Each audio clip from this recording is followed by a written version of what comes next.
My name's Jeff. I've been asked to read from Kim Kanzelberger, I think is the name. Yeah, I don't actually know Kim, but he did send in a brief vignette. Kim? Kim. Okay, see, I have absolutely no, I met him once, I think. We shook hands going down a staircase, and that was the end of that. He looked at me and went, wisely, I must say. But he sent these two vignettes for us to consider. The first one he calls Professor's Photo. I've only read this once, so this is kind of a cold reading, you know. So if you're a talent scout, give me a little brief, a little space, not brief, space. Anyhow, Professor's Photo.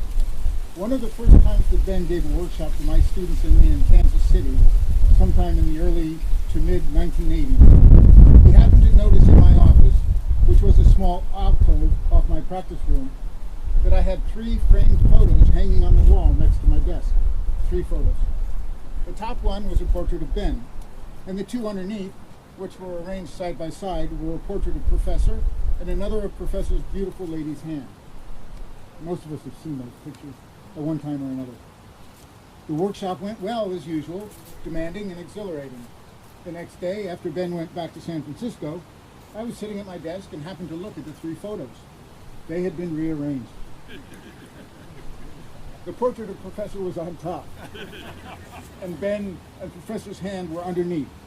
Lesson learned. Some years later, I was able to buy a building for a permanent Tai Chi studio, and Ben gave me a large portrait of Professor and a portrait of himself as well. They hang side by side at the studio, but the Professor's portrait is a few inches higher. When people notice that, they at first think it was a mistake. Bad eye for symmetry. But then I can relate to them the story of the photos in my office. So that's our first little vignette, a little thought. Ben's, well, you get it. Chair push hands. One year in the mid-1980s, several of my students and I were attending Ben's workshop, hosted by the St. Louis Tai Chi Chuan Association. In the evening, a large group of us went to a favorite Chinese restaurant and were seated at a long table. There were many of us, so we were sitting quite close together.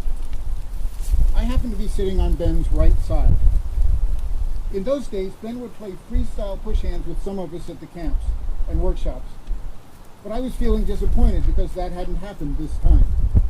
While everyone was chatting and waiting for food, I felt a slight pressure on my left arm, which started to page turning. Page shuffling. Almost turning. Any minute now. Good, got it, okay. I felt a slight pressure on my left arm, which started to very, very slowly increase. I did my best to receive this pressure with pungjin, which I managed to do for a while. This was all under the table, so hidden from the rest of the diners, but the people sitting across from us knew something was up, maybe the expression on my face. In any case, the pressure continued to build until the legs on the left side of my chair lifted off the ground about an inch. It was over. Ben slowly set my chair back down and told me, more relax, and picked up his chopsticks and began to eat. So that's the end of that. So a couple of vignettes for you, thoughts about Ben and his relationship with Kim Kanzelberger. Thank you.